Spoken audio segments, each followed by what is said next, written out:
Good evening, dear students. Today, let us discuss about working of single phase transformer. Single phase transformer कैसे work करता है, आज इसके बारे में बात करेंगे। ये एक सिंगल फेज ट्रांसफार्मर है। ये इनपुट है, this is input, this is output. Input पे देते हैं सिंगल फेज एसी और आउटपुट पे मिलता है सिंगल फेज एसी।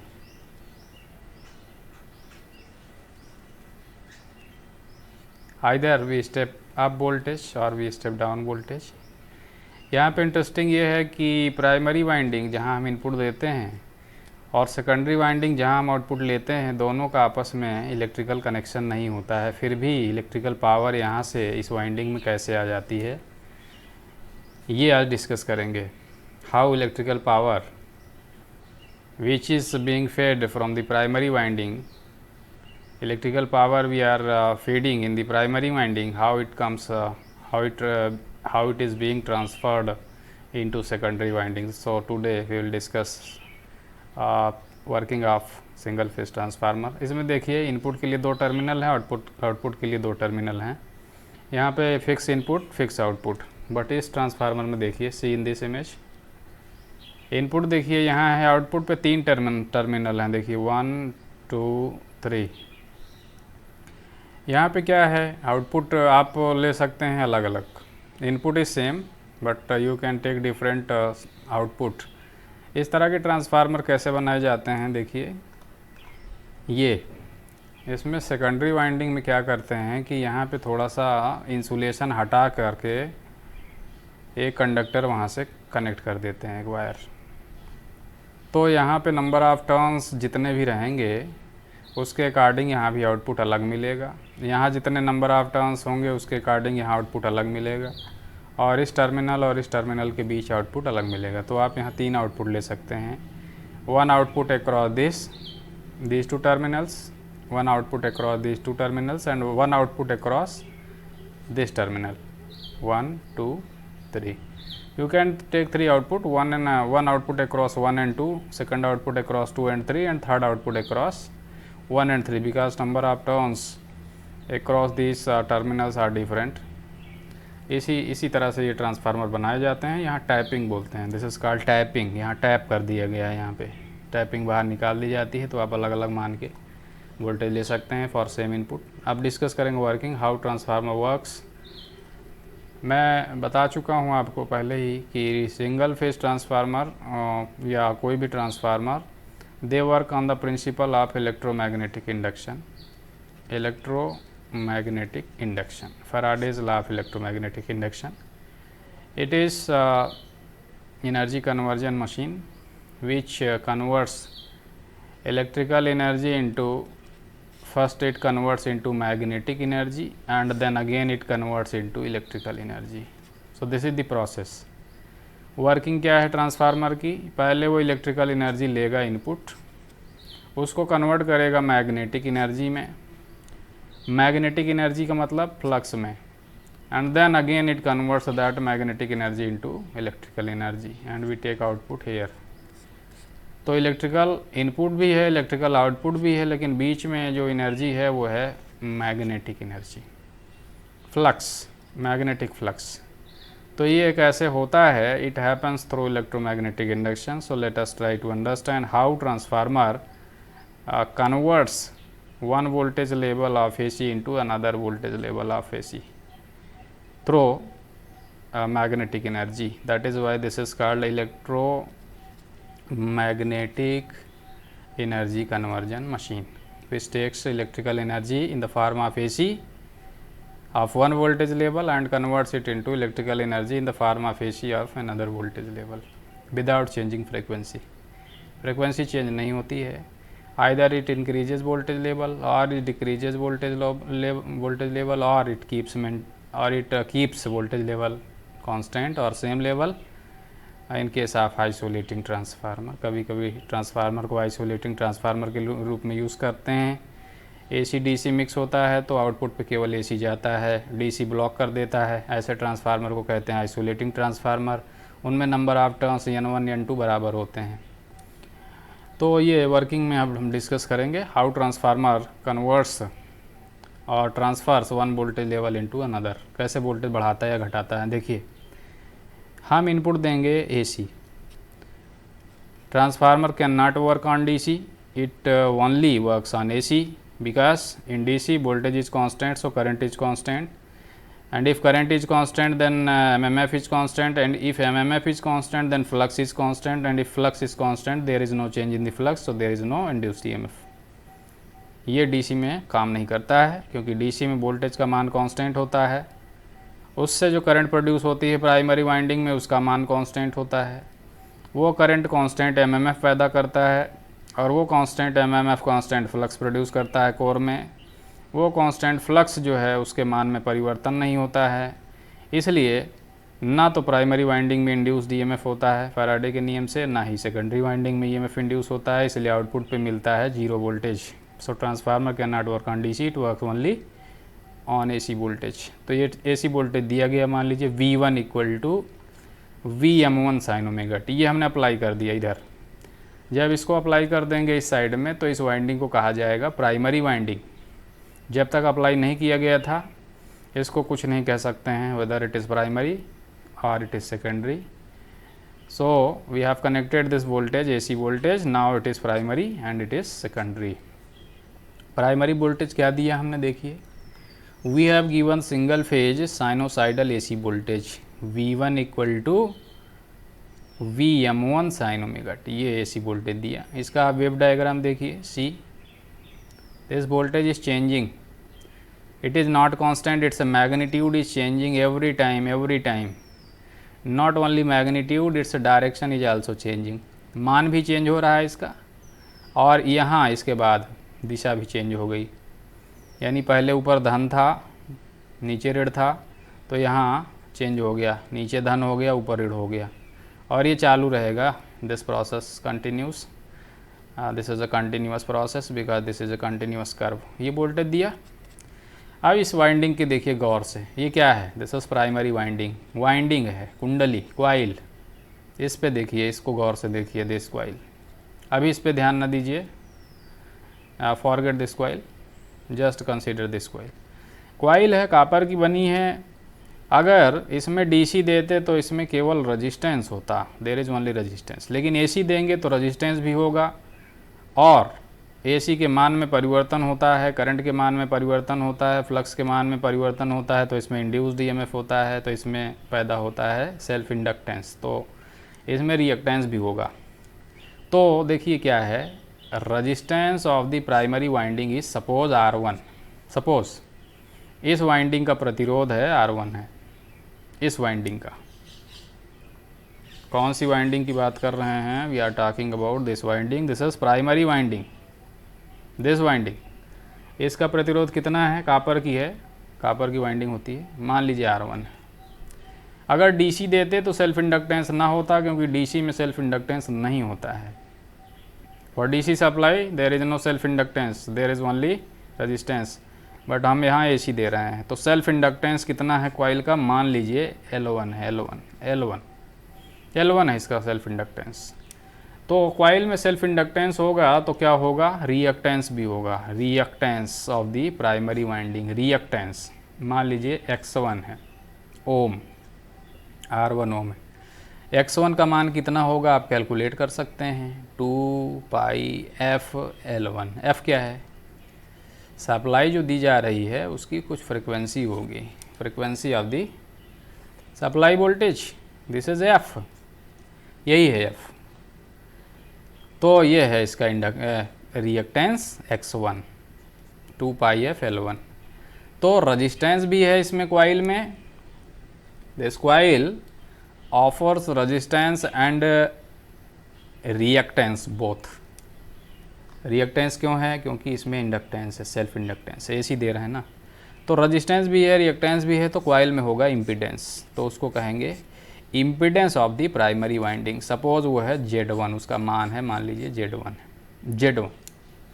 तो निकाल लीजिए Z1 का मान कितना होगा, प्रतिबाधा, प्राथमिक कुंडली की प्रतिबाधा कितनी होगी, √R1 square plus X1 square. R1 क्या है, resistance of the primary winding, X1 क्या है, reactance of the primary winding. आपकी जानकारी के लिए बता दें, किसी भी एसी मशीन में जो उसका रिएक्टेंस होता है ये उसके रजिस्टेंस के से कई गुना ज़्यादा होता है, किसी भी एसी मशीन में।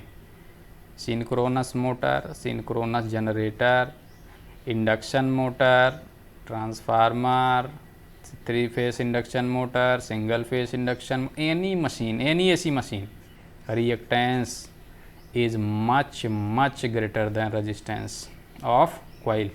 कॉइल जो होती हैं, कॉइल वाइंडिंग उनका रिएक्टेंस जो होता है रेजिस्टेंस से कई गुना जाता है। अगर रेजिस्टेंस 1 ओम होगा, suppose resistance is 1 ohm, then reactance is 10, 20, 50, 100 इस तरह हो सकता है, सो हाई। तो जो इम्पीडेंस होता है कॉइल का एसी देने पे, उसमें मेन पार्ट रेजिस्टेंस नहीं होता है, मेन जो उसमें कंट्रीब्यूशन होता है रिएक्टेंस का होता है। रेजिस्टेंस तो बहुत कम होता है, इट इज़ वेरी लेस, लेकिन दोनों मिल करके करंट को लिमिट करते हैं। करंट को के मार्ग में कुल अवरोध कितना होता है, टोटल पोजीशन, रेजिस्टेंस के कारण और रिएक्टेंस के कारण दोनों मिल करके करते हैं। This is called impedance. जब इम्पीडेंस इतना है तो बताइए करंट कितनी होगी। प्राथमिक कॉइल में जिसमें हमने वोल्टेज लगाया उसमें होगी करंट, मान लीजिए उसका मैक्सिमम वैल्यू IM1। कौन सी करंट, ये करंट। प्राइमरी कॉइल या ये वाइंडिंग जो हमने है जिसमें वोल्टेज अप्लाई किया, इसमें करंट फ्लो करेगी, उस करंट का मैक्सिमम वैल्यू है मान लीजिए IM1। उसका मान कितना होगा, वोल्टेज का मैक्सिमम वैल्यू अपान इम्पीडेंस, VM1 अपान Z1। ये है current in the primary winding, उसका मैक्सिमम वैल्यू। RMS वैल्यू कितना होगा उस करंट का, RMS value of the current in the primary winding कितना होगा, I1 मान लीजिए, कैपिटल में लिखा जाता है RMS वैल्यू को, तो कैपिटल V1 कर लीजिए, प्राइमरी वोल्टेज है, अपान Z1, मतलब वोल्टेज का RMS वैल्यू अपान इम्पीडेंस, इतनी होगी RMS value of current primary coil में। अभी सब प्राइमरी कॉइल में हो रही है, अभी सेकेंडरी कॉइल में कुछ नहीं हो रही है, अभी कोर में कुछ भी नहीं हुआ है। अभी सब कुछ हमने जो भी किया है प्राइमरी कुंडली में किया है, वोल्टेज भी कुंडली में दिया है। We have given voltage in the primary coil, we have applied voltage in the first coil, so whatever is happening it is happening in the primary coil. अब करंट का इक्वेशन क्या होगा, maximum value पता चल गई ना, VM1 अपान Z1, तो current का इक्वेशन लिख लीजिए, I1 equal to IM1 sine omega t. It is sinusoidal. Current हो सकता है कुछ एंगल से लैग करेगी, because this is inductive coil, तो करंट होगी IM1 sine omega t minus phi, कुछ एंगल से लैग करेगी क्योंकि RL सीरीज सर्किट है, current is inductive, circuit is inductive, so current lags in this circuit, lag करेगी, लेकिन जो भी होगी साइनोसाइडल होगी, it is sure, it is certain, it is fix, current is sinusoidal. I1 equal to IM1 sine omega t. ये current बह रही है किसमें, इस कॉइल में। Now current has started flowing in this coil, इसमें करंट फ्लो करने लगी, कितनी करंट फ्लो करने लगी, इतनी AC current, I1 equal to IM1 sine omega t, इतनी करंट फ्लो करने लगी इस कॉइल में वोल्टेज देने के वजह से। We have given voltage, so current has started flowing. उस करंट का मैक्सिमम मान कितना है, VM1 अपान Z1, इतना करंट का मैक्सिमम मान इतना है। करंट का समीकरण कितना क्या है, समीकरण ये है, करंट ये ऐसी करंट फ्लो करने लगी। Z1 का मान आपको मालूम है, √R1 square plus X1 square, ये प्रतिबाधा है प्राथमिक कुंडली की, प्रतिबाधा, धारा के मार्ग में कुल अवरोध, रेजिस्टेंस रहेगा, रिएक्टेंस रहेगा, दोनों मिल करके अवरोध करेंगे। तो ये करंट फ्लो करने लगी प्राइमरी कॉइल में। करंट देखिए साइनोसाइडल है, जैसे वोल्टेज दिया था साइनोसाइडल, वैसे करंट फ्लो कर रही है sinusoidal. I1 equal to IM1 sine omega t. देखिए दिस इज द कर्व, जो करंट फ्लो कर रही है प्राइमरी कॉइल में ये फ्लो कर रही है। देखिए इस करंट को गौर से देखिए, it's magnitude is not constant, it's magnitude is changing changing changing changing changing, बढ़ेगी फिर घटेगी। And not only magnitude, its direction is also changing. after half cycle, this is half cycle, its direction also changes, direction change हो गई, minus हो गई current, minus हो गई current का मतलब धारा जो है अपनी दिशा बदल लिया धारा ने। पहले धारा जा रही थी इधर को, अगर हाफ साइकिल तक करंट जा रही थी इधर को, यहाँ से यहाँ तक, तो अगले हाफ साइकिल तक करंट जाएगी इधर को, उल्टा, अपोजिट, बाहर की तरफ। ठीक है, दिस इज साइनोसाइडल करंट। अब करंट फ्लो करने लगी इसमें कॉइल में वोल्टेज देने की वजह से। We have given this voltage V1 and current is I1। Flow करने लगी करंट इस वाइंडिंग में। अभी कुछ नहीं हो रहा है यहाँ, अभी इसको भूल जाइए, यहाँ कुछ नहीं हो रहा है, अभी कुछ जो भी हो रहा है यहाँ हो रहा है। We have given electrical energy in the form of AC, voltage sinusoidal, and that sinusoidal voltage has started a current in the primary winding I1. It is also sinusoidal current. This current is also sinusoidal. इसका wave shape देखिए ऐसा। अब ये current जब flow करती है किसी coil में तो आपको मालूम है when current flows through coil, ये कॉइल है, ये कॉइल है, मान लीजिए किसी कुंडली में जब करंट का प्रवाह होता है जिसमें फेरों की संख्या n हो और कुंडली में करंट का प्रवाह हो I, तो आपको मालूम होता है MMF पैदा होता है, मैग्नेटो मोटिव फोर्स, MMF आपको मालूम होगा, मैग्नेटो मोटिव फोर्स। चुंबकीय वाहक बल पैदा होता है किसी कुंडली में जब करंट का प्रवाह होता है तो कुंडली क्या करती है, चुंबकीय वाहक बल पैदा करती है, चुंबकीय वाहक बल। It is a magnetic pressure which produces magnetic flux. चुंबकीय वाहक बल क्या करता है, चुंबकीय फ्लक्स पैदा करता है। तो चुंबकीय फ्लक्स पैदा होने वाला है, कॉइल में करंट फ्लो करने की वजह से चुंबकीय फ्लक्स पैदा होने वाला है। कितना, वो होता है N × I। N क्या है, फेरों की संख्या। इसमें फेरे कितने हैं, मान लीजिए प्राइमरी कॉइल में फेरे हैं N1। करंट कितनी है, करंट यहाँ I नहीं है, I1 sin ωt है, इसलिए I की जगह पे क्या रखेंगे, Im sin ωt। So produced by MMF, magnetomotive force produced by the primary winding. कितना इस वाइंडिंग द्वारा MMF कितना पैदा होगा, N1 फेरों की संख्या इंटू करंट। करंट कितना है, I1, small I1। N1 is constant, फेरों की संख्या जो है कांस्टेंट है, वो चेंज नहीं होगी, लेकिन करंट का मान कांस्टेंट नहीं है, इट इज़ चेंजिंग। कैसे चेंज हो रही है, ये Im1 sin ωt, it is constant. अगर वोल्टेज जो दिया गया है उसका मान कांस्टेंट हो तो उसका मैक्सिमम वैल्यू कांस्टेंट होगा। सप्लाई की फ्रिक्वेंसी चेंज ना की जाए और वाइंडिंग में कुछ ना चेंज किया जाए तो इम्पीडेंस भी उसका चेंज नहीं होगा, कांस्टेंट होगा। तो मैक्सिमम वैल्यू जो करंट का होगा वो भी कांस्टेंट होगा। ठीक है, तो ये कह सकते हैं ये टर्म जो है कांस्टेंट हो जाएगा फाइनली, बट ये कांस्टेंट नहीं है। तो ये है MMF इतना पैदा हो गया, कितना, N1 Im1 sin ωt। This is sinusoidal MMF। Voltage sinusoidal दिया, करंट साइनोसाइडल पैदा हुई AC, और उस AC से साइनोसाइडल करंट ने MMF पैदा किया, साइनोसाइडल, साइनोसाइडल साइन MMF। अब MMF जब पैदा होता है तो क्या करता है, फ्लक्स पैदा करता है। मैंने अभी थोड़ी देर पहले बताया MMF is a magnetic pressure which produces flux. वो कितना होता है, MMF अपान रिलक्टेंस, प्रत्याश, चुंबकीय प्रत्याश, इसको S से डिनोट करते हैं। तो चुंबकीय प्रत्याश कितना होगा, देखिए यहाँ पे फ्लक्स पैदा होगा, यहाँ पे, यहाँ पे, यहाँ पे, यहाँ पे, कॉइल के दोनों सिरों पे पैदा होता है, यहाँ, यहाँ, यहाँ और यहाँ फ्लक्स पैदा होता है सिरों पे, पोल, एक तरफ साउथ होगा एक तरफ नॉर्थ। तो फ्लक्स यहाँ पैदा होगा, यहाँ पैदा होगा, तो फ्लक्स लाइनें जो हैं अपना मार्ग कैसे पूरा करेंगी, इधर से। इसीलिए कोर लगाया जाता है ट्रांसफार्मर में, जिससे कि फ्लक्स जो प्रोड्यूस हो रहा है प्राइमरी वाइंडिंग से वो आसानी से अपना रास्ता पूरा कर ले। We provide a core in order to facilitate easy path for the magnetic flux. Easy path, easy path है ये, इसीलिए हाई रिलेटिव परमिएबिलिटी का ये मटेरियल होता है। Mu r is very high, mu r is very high, sometimes it is more than 1000, 1000 से अधिक होता है ज़्यादातर। किस मटेरियल का बनाया है, सिलिकॉन स्टील और CRGO स्टील और soft iron, depending on the size of the transformer. ये है रिलेटिव परमिएबिलिटी इसकी म्यूआर, ये क्रॉस सेक्शन एरिया है ये। तो मैग्नेटिक पाथ जो है ABCDA, फ्लक्स जो पैदा होगा ऐसे ऐसे रास्ता बनाएगा, ऐसे ऐसे, A से B, B से C, C से D, D से, इस तरह से जाएगा फ्लक्स। किसने पैदा किया, प्राइमरी वाइंडिंग में जो MMF पैदा हुआ उसने। MMF produces magnetic flux, flux पैदा कर दिया MMF ने। कितना, MMF upon reluctance. Reluctance calculate कर लीजिए, इस मैग्नेटिक पाथ का कितना होगा। आप रिलक्टेंस कैलकुलेट कर सकते हैं, इस मैग्नेटिक पाथ का कितना होगा।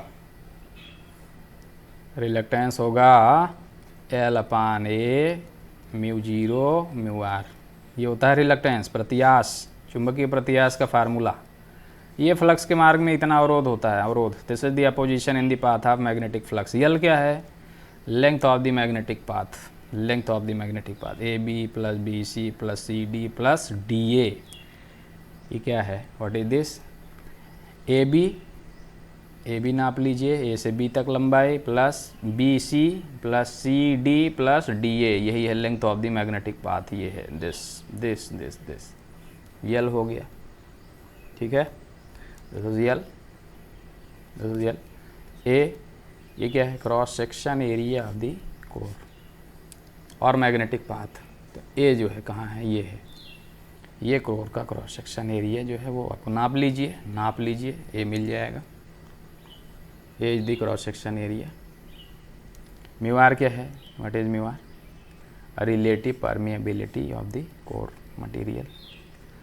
कोर मटेरियल सॉफ्ट आयरन का है तो रिलेटिव परमिएबिलिटी होगी कुछ, सिलिकॉन स्टील का होगा अगर तो उसकी रिलेटिव परमिएबिलिटी और ज़्यादा, CRGO स्टील होगा तो उसकी परमिएबिलिटी और ज़्यादा। तो वही म्यू आर सपोज 1000 है, देखिए it is very high. Relative permeability जितना अधिक होगी वो फ्लक्स के मार्ग में अवरोध उतना कम करेगा। ये म्यू ज़ीरो क्या है, परमिएबिलिटी ऑफ द एयर और वैक्यूम और स्पेस। रिलक्टेंस कांस्टेंट होगा आफ्टर डिजाइन। देखिए डिजाइन कर दिया अगर इसको, once this transformer is designed then reluctance is constant. Flux के मार्ग में जो अवरोध उत्पन्न होगा वो इस पे डिपेंड करेगा मैग्नेटिक पाथ के पैरामीटर्स पे। और एक बार डिजाइन हो गया तो ये चेंज नहीं होंगे। कोर का material this is constant, area this is constant, length of the magnetic path L this is also constant, mu zero is also constant. So reluctance is constant after design. तो कितना flux produce होगा, what is the magnitude of flux produced by primary winding, the magnitude of magnetic flux produced by primary winding कितना होगा, MMF upon reluctance. MMF कितना है, थोड़ी देर पहले हमने बताया था, N1 IM1 sin omega t, इतना एमएमएफ है।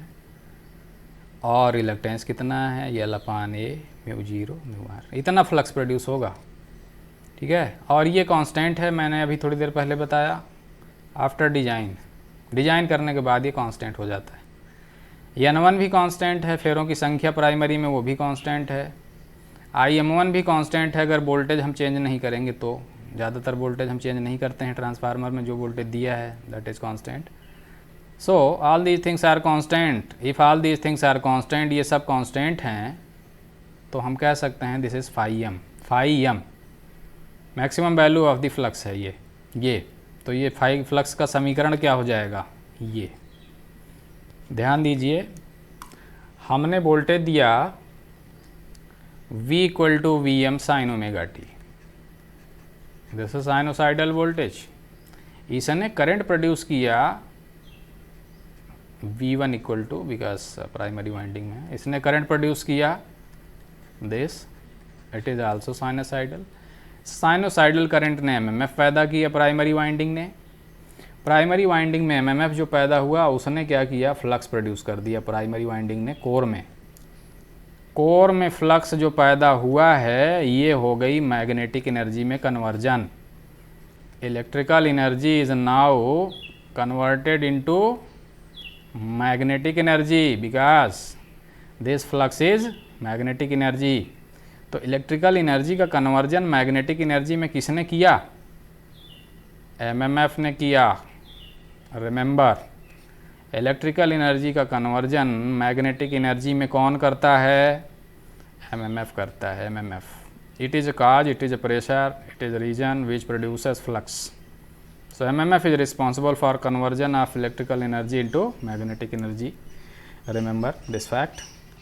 फ्लक्स पैदा हुआ, कैसा फ्लक्स पैदा हुआ, flux we have produced sinusoidal flux. अब देखिए साइनोसाइडल फ्लक्स, दिस फ्लक्स, इसका मान क्या कांस्टेंट है, नहीं, डीसी वोल्टेज दिया होता तो उसका मान कांस्टेंट होता, उसकी वजह से जो करंट प्रोड्यूस होती है उसका मान कांस्टेंट होता, उसकी वजह से एमएमएफ भी कांस्टेंट होता, उसकी वजह से जो फ्लक्स पैदा होता वो भी कांस्टेंट होता। But we have not given DC, we have given AC.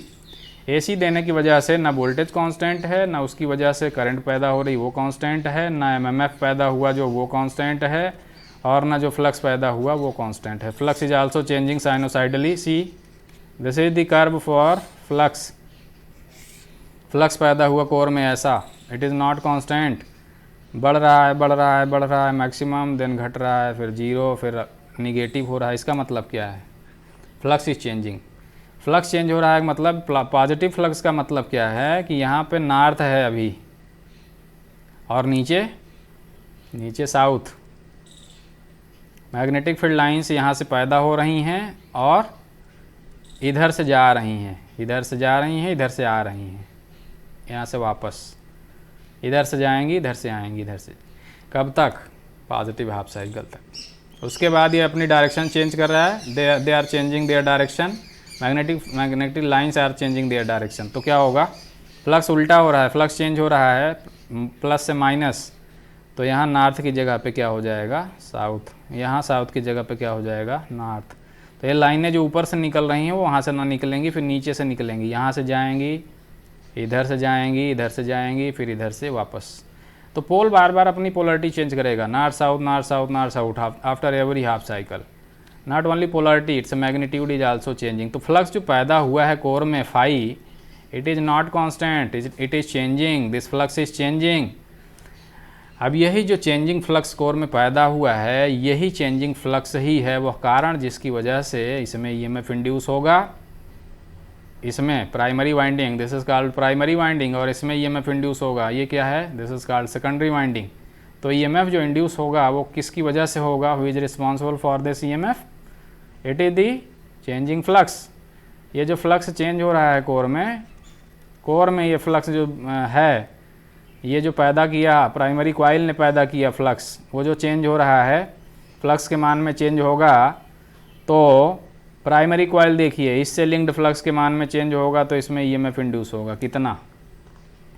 Faraday के इलेक्ट्रोमैग्नेटिक इंडक्शन के नियम से when flux linking with a coil और conductor changes, when flux linked with a coil और conductor changes, EMF induces in that coil or conductor।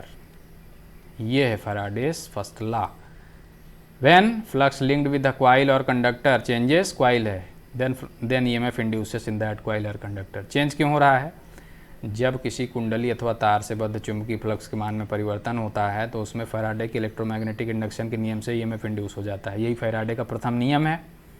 Flux में परिवर्तन हो रहा है, इसलिए इस कुंडली से बद्ध फ्लक्स के मान में परिवर्तन हो रहा है। फ्लक्स के मान में परिवर्तन क्यों हो रहा है? देखिए, क्योंकि फ्लक्स जो पैदा हुआ है कोर में ऐसा पैदा हुआ है, साइनोसाइडल।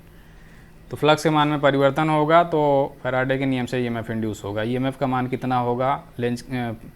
फैराडे के द्वितीय नियम से प्रेरित विद्युत वाहक बल का मान फ्लक्स परिवर्तन की दर के समानुपाती होता है, और एक उसमें फेरों की संख्या एक नियतांक हो तो वो होता है n into d phi upon d t, और लेंज का नियम भी लगा लें तो होता है -n into d phi upon d t. इतना EMF प्रेरित हो जाएगा प्राथमिक कुंडली में।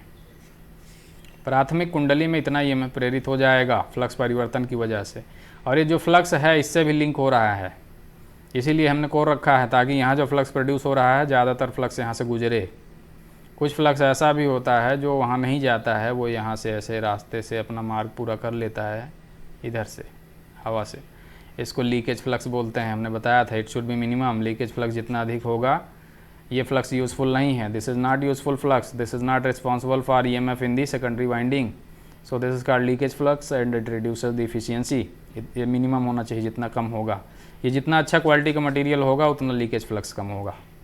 सो this is the induced EMF in the primary winding. कितना होगा? -n1 d phi upon d t. इतना EMF प्रेरित हो जाएगा प्राथमिक कुंडली में, और वो फ्लक्स के मान में परिवर्तन हो रहा है तो इससे जो लिंक्ड फ्लक्स है सेकेंडरी कॉइल, उससे लिंक्ड फ्लक्स के मान में भी परिवर्तन हो रहा है। तो फैराडे के नियम से इसमें भी EMF इंड्यूस हो जाएगा। इसमें भी हमने इलेक्ट्रिकल एनर्जी दिया यहाँ और वो आ गई यहाँ। वोल्टेज यहाँ पैदा कैसे हो गया? क्योंकि ये जो कोर में फ्लक्स पैदा हुआ है वो चेंज हो रहा है, वो चेंज हो रहा है, तो फैराडे के नियम से इसमें ईएमएफ पैदा हुआ E1 और इसमें ईएमएफ पैदा हुआ E2। तो E2 का मान कितना होगा? फैराडे के द्वितीय नियम से according to Faraday second law the magnitude of induced EMF is -N2, फेरों की संख्या है इसमें, d∅/dt फ्लक्स परिवर्तन की दर, इतना ईएमएफ प्रेरित हो जाएगा द्वितीय कुंडली में। तो दोनों कुंडलियों में ईएमएफ प्रेरित हो गया। हमने दिया इलेक्ट्रिकल एनर्जी यहाँ पे AC, वो इलेक्ट्रिकल एनर्जी कन्वर्ट हुई मैग्नेटिक एनर्जी में फ्लक्स के रूप में। किसने कन्वर्ट किया? MMF ने फ्लक्स में कन्वर्ट कर दिया। देन फ्लक्स को अगेन EMF में परिवर्तित कर दिया गया फैराडे के नियम से। ये इस प्रकार electrical energy input, electrical energy output, ये हो गया transformer. So this is how induction takes place. Induction हो गया, इंडक्शन, यहाँ दिया एनर्जी और यहाँ आ गई, जबकि ये कॉइल और ये कॉइल का आपस में कोई संबंध नहीं है। They are not related to each other, they are not connected to each other. Relation क्या है? There is only relation this flux. जो फ्लक्स लिंक हो रहा है यही एकमात्र रिलेशन है जिसकी वजह से ये वोल्टेज यहाँ पे आ गया। और ये फ्लक्स यहाँ ना आता अगर ये चेंज ना हो रहा होता। तो चेंजिंग फ्लक्स जो होता है वही रिस्पॉन्सिबल होता है इलेक्ट्रोमैग्नेटिक इंडक्शन के लिए। अगर फ्लक्स में चेंज ना हो तो EMF इंड्यूस नहीं होगा, ना प्राइमरी में ना सेकेंडरी में। So this induced EMF in the secondary winding is -N2 d∅/dt। अब अगर रेशियो ले लें E2/E1 का, E2/E1 तो N2/N1, N2/N1, E2/E1। E2 क्या है? Induced EMF in the secondary winding. E1 क्या है? Induced EMF in the primary winding. N2 क्या है? Number of turns in the secondary winding. N1 क्या है? Number of turns in the primary winding, N1। ये है N1। तो ये हो गया, वोल्टेज पैदा हो गया। अब अगर N2 का मान N1 से ज़्यादा है, मतलब सेकेंडरी वाइंडिंग में फेरों की संख्या प्राइमरी वाइंडिंग से अधिक है, सेकेंडरी वाइंडिंग में फेरों की संख्या प्राइमरी वाइंडिंग से अधिक है, तो E2 का मान E1 से अधिक होगा। सेकेंडरी वाइंडिंग में इंड्यूस्ड EMF का मान, सेकेंडरी वाइंडिंग में इंड्यूस्ड EMF का मान E2, इसका मान प्राइमरी वाइंडिंग में इंड्यूस्ड EMF से अधिक होगा। यानी इनपुट जो वोल्टेज दिया जाएगा उसका मान यहाँ पे ज़्यादा मिलेगा, ज़्यादा, तो ट्रांसफार्मर कहलाएगा step up transformer. Step up, you get more voltage here output compare to input. And if N2 is less than N1, N2 is less than N1 का मतलब इसमें फेरों की संख्या कम है, इसमें ज़्यादा, N1 is more, N2 is less. तो क्या होगा? Induced EMF in the secondary winding is less then the induced EMF in the primary winding. तो ट्रांसफार्मर क्या करेगा? जितना वोल्टेज इनपुट करेंगे उससे कम देगा आउटपुट पे। ऐसा ट्रांसफार्मर कहलाता है step down transformer. Step down, step up, step down. अगर फेरों की संख्या बराबर है, N1 equal to N2, suppose N1 and N2 they are equal, तब क्या होगा? तब induced EMF in the secondary winding equal to induced EMF in the primary winding. यानी यहाँ जो वोल्टेज मिलेगा उतना मिलेगा जितना यहाँ दिया गया है। तो ऐसा ट्रांसफार्मर क्या बनाया जाता है? हाँ, बनाया जाता है। किस काम के लिए? यहाँ पे अगर AC और DC मिक्स हो, suppose there is mixture of AC and DC, इसको बोलते हैं पल्सेटिंग AC या pulsating DC। It is mixture of AC and DC। तो ट्रांसफार्मर क्या करेगा? AC को यहीं ब्लॉक और DC को यहीं ब्लॉक कर देगा, DC को रोक देगा, पास किसको करेगा? केवल AC को। ये फिल्टर कर दिया इसने। DC is blocked at primary level and AC is allowed to pass towards output. तो ऐसा ट्रांसफार्मर होता है, उसको कहते हैं आइसोलेटिंग ट्रांसफार्मर। ऐसे ट्रांसफार्मर भी बनाए जाते हैं जिसमें फेरों की संख्या बराबर होते हैं प्राइमरी सेकेंडरी में, आइसोलेटिंग ट्रांसफार्मर भी बोलते हैं। तो इंड्यूस्ड EMF प्राइमरी में भी हो गया, इंड्यूस्ड EMF सेकेंडरी में भी हो गया। अब आउटपुट वोल्टेज जो यहाँ पे मिलेगा E2 मिलेगा, E2। अगर ट्रांसफार्मर पे कोई लोड नहीं है, for example there is no load, तो ऐसा ट्रांसफार्मर कहलाएगा नो लोड, कोई लोड नहीं है, बट वोल्टेज रहेगा यहाँ पे। अगर आपने इनपुट पे वोल्टेज दिया तो यहाँ आउटपुट मिलने लगेगा वोल्टेज, भले ही आप लोड लगाएं या ना लगाएं, लेकिन नो लोड पे होगा तो इसमें जो करंट होगी सेकेंडरी वाइंडिंग में ये जीरो होगी, no current. There is no current in the secondary winding because there is no path for the current to complete, there is no path for the current in the secondary winding to complete its a path, तो इसलिए current नहीं होगी no load पे। लेकिन जैसे ही आप यहाँ पे लोड लगाएंगे, लोड कनेक्ट कर दिया सेकेंडरी वाइंडिंग में, वैसे ही इसमें करंट का प्रवाह होने लगेगा I2, तो ऐसे में ट्रांसफार्मर कहलाता है लोड पे, on load transformer is loaded, तो इसमें करंट बहने लगेगी, फिर I2 जीरो नहीं होगी, I2 कुछ होगी, फिर यहाँ करंट बहने लगी। तब यहाँ जो वोल्टेज होगा वो E2 नहीं होगा, लोड के टर्मिनल पे जो वोल्टेज होता है उसको कहते हैं V2, टर्मिनल वोल्टेज। ये लोड होता है, जैसे लोड L। तो ये ट्रांसफार्मर जैसे जैसे आप लोड बढ़ाएंगे, लोड कैसे बढ़ाएंगे, एक बल्ब ऑन किया, 2 बल्ब ऑन भी किया, 3 बल्ब ऑन किया, 4 बल्ब ऑन किया, वैसे वैसे करंट का मान बढ़ती जाएगी। तो लोड बढ़ाने से क्या बढ़ता है ट्रांसफार्मर में, लोड बढ़ाने से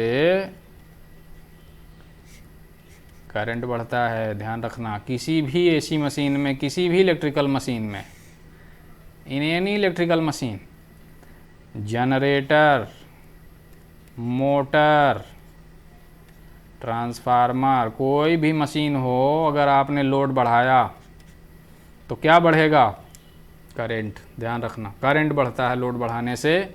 ट्रांसफार्मर में लोड बढ़ाओगे करंट बढ़ेगी, कौन, पहले बढ़ेगी I2, और I2 को ज़्यादा होने के लिए वो करंट खींचेगा यहाँ से प्राइमरी से, तो करंट इधर भी बढ़ेगी इधर भी बढ़ेगी। ऐसा नहीं है कि केवल ये करंट बढ़ेगी, ये करंट बढ़ेगी तो ऑटोमेटिक वो खींचेगी यहीं से, क्योंकि ये यहाँ जो भी एनर्जी आ रही है यहीं से आ रही है। वैसे ही जनरेटर में जब लोड बढ़ाएंगे तो करंट बढ़ेगी, मोटर में लोड बढ़ाएंगे तो करंट बढ़ेगी। In any case in all the electrical machines when you increase the load there is increment in the current, it draws more current. Current बढ़ेगी तो क्या होगी, देखिए करंट बढ़ेगी तो इस वाइंडिंग को बनाया गया है अगर 20 एम्पियर के लिए सपोज, तो इसकी मोटाई ऐसी रखी गई होगी कि 20 एम्पियर की करंट को सेफली हैंडल कर ले। तो लोड बढ़ाते बढ़ाते जब तक आप इसमें 20 एम्पियर से कम रखेंगे तब तक ये ट्रांसफार्मर बियर कर लेगा। और इस पर रेटिंग अगर 20 एम्पियर लिखी है, तो अगर जब इसमें लोड इतना बढ़ा के कर दिया कि 20 एम्पियर फ्लो करने लगी, तो इसको कहते हैं फुल लोड। फुल लोड हो गया ट्रांसफार्मर। और लोड लगाओगे तो करंट जो होगी वो 20 एम्पियर से अधिक बहने लगेगी इस वाइंडिंग में, और जबकि वाइंडिंग डिज़ाइन की गई है कितने एम्पियर के लिए, 20 एम्पियर के लिए। तो करंट उससे ज़्यादा एक्सीड करेगी तो क्या होगा, ये वाइंडिंग पे स्ट्रेस पड़ेगा, ये तार धीरे धीरे क्या होगा, इसकी क्षमता से ज़्यादा करंट आप बढ़ाएंगे तो क्या होगा, और बढ़ाएंगे 25 एम्पियर 30 एम्पियर, तो ये क्या होगा, वाइंडिंग जल जाएगी। वाइंडिंग जल जाएगी ट्रांसफार्मर की, ये जल सकती है ये जल सकती है, डिपेंड करता है कौन ज़्यादा नाजुक है। इसकी भी इसी प्रकार से ओवरलोड हो जाएगा, ये भी ओवरलोड हो जाएगा। तो ओवरलोड होने से वाइंडिंग पे लोड करंट बढ़ जाती है बहुत ज़्यादा, और करंट बहुत ज़्यादा बढ़ने से क्या होता है, ट्रांसफार्मर हो या मोटर हो या जनरेटर हो, उसके जलने का खतरा होता है, वो जल जाता है, उसकी वाइंडिंग जल जाती है, वाइंडिंग जल जाती है। So this is how transformer works. अब 1 मिनट के लिए अगर हम इसमें डीसी दिए होते सपोज फॉर एग्ज़ाम्पल, तो क्या होता, बस 1 मिनट सारा चीज़ क्लियर हो जाएगा। अगर हम डीसी देते तो क्या होता, डीसी देते तो वोल्टेज का मान कांस्टेंट होता, ऐसे ना होता, कांस्टेंट होता। डीसी दिए होते तो वाइंडिंग का रिएक्टेंस होता 0, केवल क्या होता, रेजिस्टेंस। तो क्या होता, इम्पीडेंस Z1 की जगह R1 होता। करंट बहुत ज़्यादा जाती प्राइमरी वाइंडिंग में, बिकॉज हमने अभी थोड़ी देर पहले बताया है resistance is much less than reactance, तो रिएक्टेंस होगा ही नहीं, केवल रेजिस्टेंस होगा। तो प्राइमरी में करंट जो जाएगी कितनी जाएगी, V अपान Z1 नहीं, V अपान R1 जाएगी। So current is very very high. तो ट्रांसफार्मर की एक तो प्राइमरी वाइंडिंग जल जाएगी इमीडिएटली, दूसरा सेकेंडरी में कोई वोल्टेज नहीं मिलेगा। क्यों नहीं मिलेगा, देखिए करंट का मान चेंज नहीं होगा, करंट इज कांस्टेंट। अगर आपने कम वोल्टेज दिया, वाइंडिंग नहीं भी जली, अगर सपोज वोल्टेज फुल नहीं दिया, थोड़ा सा दिया, तो क्या होगा, आपने जो वोल्टेज दिया है उसका मान कांस्टेंट है, तो करंट कांस्टेंट होगी। करंट कांस्टेंट होगी तो जो फ्लक्स प्रोड्यूस होगा, एमएमएफ प्रोड्यूस होगा, वो कांस्टेंट, फ्लक्स कांस्टेंट, फ्लक्स में चेंज नहीं होगा। तो फैराडे के नियम से इसमें ना ईएमएफ पैदा होगा ना इसमें, so there is no output, there is zero output. So transformer cannot work on DC, it works on AC only because it works on the principle of electromagnetic induction, and the phenomena of electromagnetic induction takes place in the AC only. It cannot happen in DC because there is no change in the magnitude of flux. So this is how transformer works. Transformer में primary में voltage देने से वो voltage secondary में कैसे चला जाता है, सेकेंडरी वाइंडिंग में ईएमएफ कैसे पैदा हो जाता है, सेकेंडरी वाइंडिंग में ईएमएफ पैदा होने से सेकेंडरी वाइंडिंग में करंट कैसे पैदा हो जाती है, यहाँ पे लोड लगाने से करंट पैदा होगा, जब लोड नहीं लगाएंगे तो करंट नहीं पैदा होगा, लेकिन वोल्टेज मिलता रहेगा यहाँ पे नो लोड पे भी. सो this is called transformer. Working of a transformer, single phase transformer. It works on the principle of electromagnetic induction, and it works on AC only, it cannot work on DC. This is the working of a transformer. It converts AC voltage of one magnitude into AC voltage of another magnitude without changing frequency. Frequency change क्यों नहीं हो रही है? Frequency इसलिए change नहीं हो रही है क्योंकि जो फ्लक्स वोल्टेज दिया उसकी फ्रिक्वेंसी एफ है, उसने एफ फ्रिक्वेंसी की करंट पैदा की, इसमें उसकी भी फ्रिक्वेंसी एफ है. उसने एमएमएफ पैदा किया, उसकी भी फ्रिक्वेंसी एफ है. एमएमएफ ने जो कोर में फ्लक्स पैदा किया उसकी भी फ्रिक्वेंसी एफ है. फ्लक्स की फ्रिक्वेंसी क्या है? एफ, साइनोसाइडल है ना, उसकी भी फ्रिक्वेंसी एफ है. तो फ्रिक्वेंसी अगर फ्लक्स की एफ है तो इसमें जो ईएमएफ पैदा होगा E2 की फ्रिक्वेंसी क्या होगी? वो भी एफ होगी. अब E2 की फ्रिक्वेंसी एफ होगी तो V2 की फ्रिक्वेंसी क्या होगी? वो भी एफ होगी. इसीलिए फ्रिक्वेंसी चेंज नहीं होती है. Because voltage its frequency G F, it produces current, frequency G F, it produces MMF, उस frequency G F, MMF produces flux, frequency G F, and that flux produces EMF in the secondary winding, its frequency is also F, and it produces EMF, its frequency is also F, and this EMF produces current in the secondary winding, its frequency is also F. Frequency is same, there is no change in the frequency. और power भी primary पे जो input करते हैं वही power यहाँ भी होती है लगभग, क्योंकि ट्रांसफार्मर की इफिशियंसी बहुत हाई होती है. Efficiency is very high, so losses in the transformer are very less. तो इनपुट पे जितना दिया वही आउटपुट पे भी मिलता है. हमने पिछले वीडियो में बताया था, या ये बात आपको बताई थी कि V1 I1 equal to V2 I2 होता है ट्रांसफार्मर में. V1 I1 equal to V2 I2 ऐसा क्यों होता है? Because efficiency of transformer is very high. Input power is almost equal to output power. Because there is very negligible loss in the transformer is very less. बहुत छोटा सा loss होता है, बहुत कम लॉस होता है. इसी वजह से पावर दोनों तरफ लगभग बराबर होती है, लॉस बहुत कम होता है इस वजह से. So power is also almost same. So this is all about working of single phase transformer. Three phase transformer also works on very similar manner. In our next video we will discuss about EMF equation of single phase transformer. Thank you for watching this video. Thank you so much.